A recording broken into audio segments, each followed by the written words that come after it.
I'm not gonna lie, direct object pronouns tend to be one of my least favorite parts of Spanish. Remember with adjectives we got lucky? Even though adjectives in Spanish tend to go in the opposite order as we're used to in English, it's not that crazy hard because they go after the noun instead of before it. So instead of saying pretty ball, in Spanish it would usually be ball pretty or pelota bonita. We actually get extra time to think of what word and what form of that word to use. Well, with direct object pronouns, we aren't so lucky. Well, half the time at least. Now, if you're anything like me, you're currently thinking, what are direct object pronouns? In fact, what are direct objects? And I'd be lying if I said I woke up this morning having any clue myself, but I won't, so I'm not. But I did a little refreshing, and in this video, not only are you gonna learn what direct objects and direct object pronouns are, but you're gonna get the simplified version of how and where to use them and how they compare to all the other pronouns we've already learned.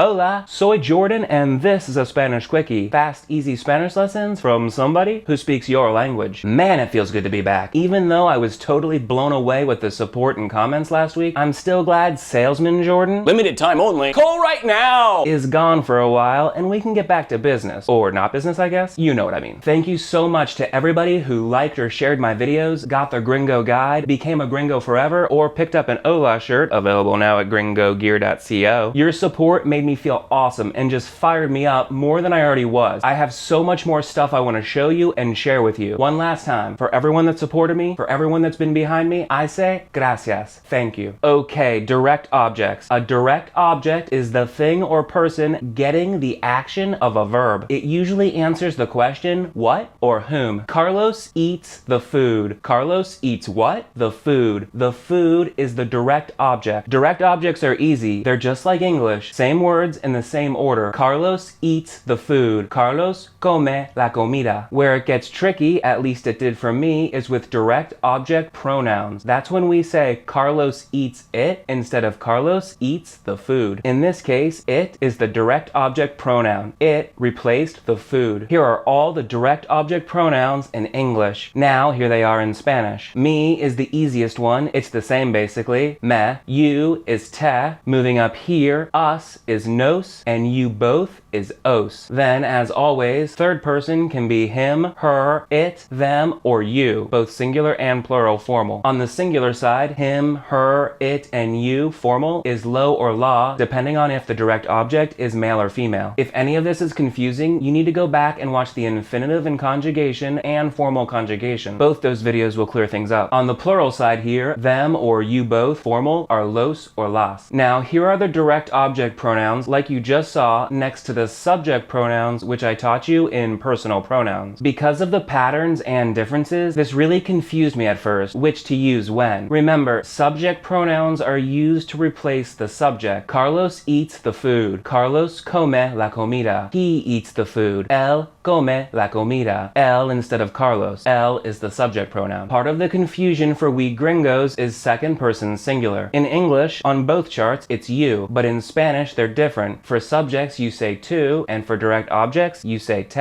As if that wasn't enough, the main thing that confused me with direct object pronouns is the order in which you have to say them. Subject pronouns are easy. Same words in the same order. Carlos come la comida. Él come la comida. But direct object pronouns don't work like that. Well, sometimes they do. In our example from before, Carlos come la comida, we want to replace the direct object, la comida, the food, with a direct object pronoun. Since la comida is singular and female, we use la. But it's not Carlos come la. We can't do that, ever. Come is a conjugated verb. When there's one verb and it's conjugated, like in this example, the direct object pronoun goes before the conjugated verb, always. So Carlos eats it would be Carlos la come. See what's going on here and why this gives us such a hard time? It's like talking backwards. You've got to know your direct object pronoun and get it out of your mouth before you say the verb. In English, you say the subject, the verb, and the direct object pronoun in the same order you would the direct object. Carlos eats the food. Carlos eats it, but not in Spanish. Oh no. Carlos come la comida. Carlos la come. Let's go to another example. Carlos eats the chicken is Carlos come el pollo. Carlos eats it would be Carlos lo come. We use lo this time because pollo is singular and masculine. Let's check out the second person. Carlos introduces you. You is already a direct object pronoun. Its equivalent in Spanish is te. So Carlos introduces you would be Carlos te presenta. The difference between tu and te here is you introduce Carlos is tu presentas Carlos, or just presentas Carlos. Remember, subject pronouns in Spanish tend not to be used. But Carlos introduces you is Carlos te presenta. Then you introduce him would be tu lo presentas, or just lo presentas. Cool? This really gave me a hard time for a long time, even now sometimes, so don't feel bad at all if it's the same for you. One more quick example before we get to the exceptions. Carlos introduces us would be Carlos nos presenta. Us, or nos, is the direct object pronoun and goes before the verb. Carlos nos presenta. There are two exceptions. One is very common and I love it. The other isn't as common and I hate it. Remember from the infinitive and conjugation, I showed you when there are two verbs next to each other, you conjugate the first one but not the second. This is just like English. I want to eat the chicken. The first verb is conjugated, I want. The second verb isn't, to eat. It's the same in Spanish. I want to eat the chicken is quiero comer el pollo. Quiero is a conjugated form of querer, and comer is the infinitive. It's not conjugated. You can tell because it still ends in